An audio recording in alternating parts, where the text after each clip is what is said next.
This is the new BMW M4, and while it is just a facelift and not a complete redesign, I don't really care. It's an M4. Even if the changes only consist of a bit of interior trim here and a tweaked angle there, I'll take any opportunity to become reacquainted with an old friend.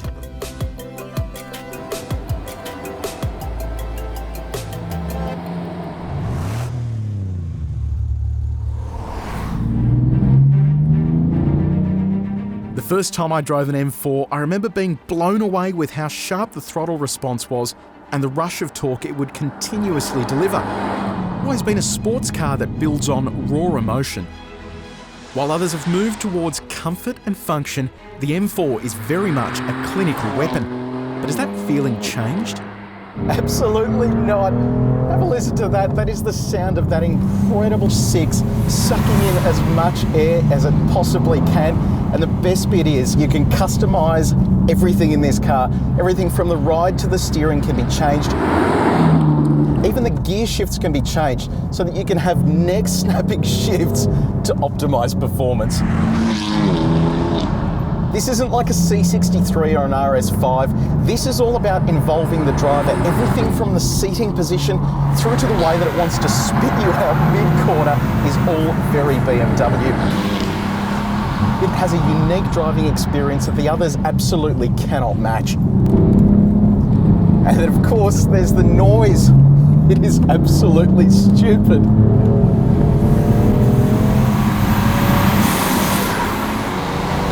So what's the damage? Well, you'll be surprised to hear that the entry level starts at just under 140 grand, which is pretty good. It's called the Pure. But if you want to step it up to this thing, the M4 Competition is just under 160k. The engine remains unchanged, but that's not a bad thing. The 331 kilowatt twin turbo 3 litre straight six remains sensational. And thanks to a mountain of torque, 550 newton meters to be precise, even at lower revs, in-gear acceleration is nothing short of an attack on the sensors. 0 to 100 kilometers an hour in 4 seconds says it all. If you've never driven an M4 before, the first thing you're going to notice is how ballistically quick it is and how razor sharp that throttle is. That is thanks to the 2 turbochargers. They work in unison to assault your sensors with torque whenever you breathe on the throttle. It's absolutely ridiculous, and it's hard to compare to any other car. Unlike most other dual clutches, you can customize how quick you want this thing to shift gears, and in its most brutal setting, it is flicking through the gears so fast that you need to be on your best behavior so it doesn't spit you out into the trees. One thing you're absolutely going to love about this car is the brakes. They are seriously incredible, and that's thanks to the cross-drilled rotors. They're going to come in especially handy when you're on a racetrack or assaulting these on a downhill run like this.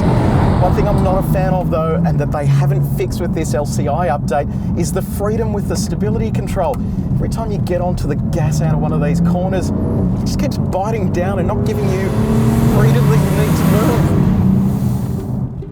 So now that I've had my fun, let's talk about what's new. Well, not much actually. The M's fore and aft body parts remain the same, whereas lesser 4 Series models have been noticeably tweaked.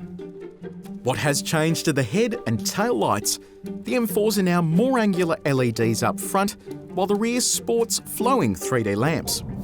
You're going to absolutely love this revised iDrive system. There's a new menu logic that allows you to step through menus in a column, and you can select things like Connected Drive, which now allows you to check weather, news, and your favourite music. You can also use the excellent voice recognition system for entering satellite navigation addresses. Now, while it is fun having this all in its loud mode, when you want to make things quiet, all you do is select the efficient mode and the comfort mode for the steering and the suspension, and it turns this thing into a docile tourer. While it is still a little firm, it's not going to break your back like it does when it's in Sport Plus mode. A couple of new exterior colours and redesigned 18 and 19-inch alloy wheels are added to the mix, but that's about it for this Bavarian Beauty's midlife update.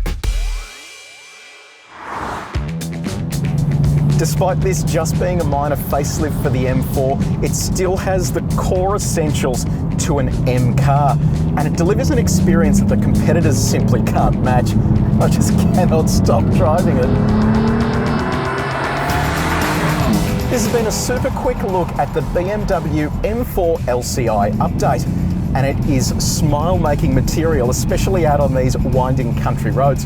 But the real test will be when we put it on a racetrack, so stay tuned for our track review of the M4 competition.